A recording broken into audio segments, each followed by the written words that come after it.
एक अंधा लड़का। किसी शहर में एक अंधा लड़का रहता था।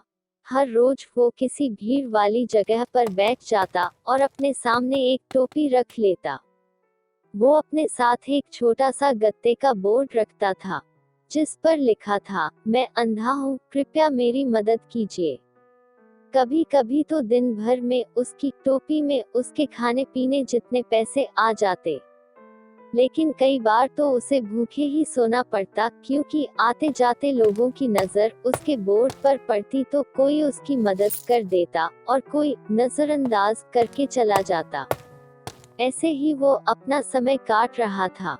एक दिन वो एक इमारत की सीढ़ियों पर बैठा था। लोग आसपास से गुजर रहे थे, पर कुछ ही लोग उसकी मदद करने रुक रहे थे। कुछ देर बाद वहां से एक आदमी गुजर रहा था। उस लड़के को देखकर वो रुक गया। उसकी नजर उस लड़के के पास रखे बोर्ड पर पड़ी। फिर उसने उसकी टोपी में देखा। उसकी टोपी में बहुत ही कम पैसे थे। वो कुछ सोचने लगा। फिर उसने वो बोर्ड उठाया और उस पर लिखा हुआ मिटा कर कुछ और लिखने लगा। लड़के को जब ये महसूस हुआ तो वो बोला, माफ कीजिए, आप मेरे बोर्ड के साथ क्या कर रहे हैं? घबराओ मत बेटा, मैं तुम्हारे बोर्ड के साथ कुछ गलत नहीं कर रहा। ये बोलकर उसने वो बोर्ड वापस उसी जगह रख दिया और कुछ पैसे उसकी टोपी में डालकर वहां से चला गया। अब धीरे धीरे वहां से गुजरने वालों की नजर उस बोर्ड पर पड़ती तो वो उसकी मदद करने लगे। बहुत से लोग उसकी टोपी में पैसे डालने लगे। धीरे धीरे उसकी टोपी पैसों से भरने लगी। लड़का भी ये महसूस करके बहुत खुश था। जब वो आदमी अपने काम से वापस आ रहा था, तो वो उस लड़के के पास जाकर देखना चाहता था कि उस लड़के की किसी ने मदद की या नहीं। वो उस लड़के की तरफ बढ़ने लगा।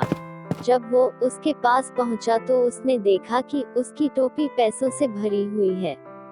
लड़का भी उसके कदमों की आहट से ये जान गया कि ये वही आदमी है जो सुबह आया था। वो आदमी वहां से जाने लगा तो लड़के ने बोला, सुनिए, क्या आप वही हैं जो सुबह भी यहाँ आए थे? आपने सुबह मेरे बोर्ड के साथ कुछ किया था। क्या आप बता सकते हैं आपने ऐसा क्या किया कि लोगों ने मेरी इतनी मदद की और मेरी टोपी पैसों से भर गई? हाँ बेटा, मैं वही हूँ।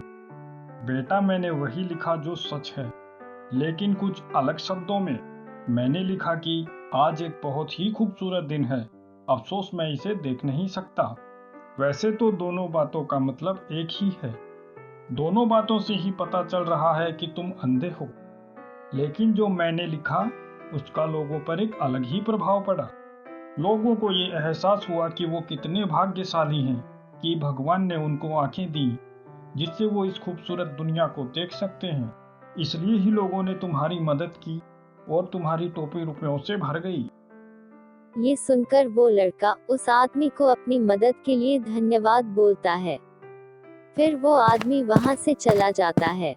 तो दोस्तों, इस कहानी से हमें ये शिक्षा मिलती है कि हमें हर परिस्थिति में हमेशा रचनात्मक तरीके से सोचना चाहिए, क्योंकि एक रचनात्मक विचार से ही लोगों को अपनी ओर आकर्षित किया जा सकता है।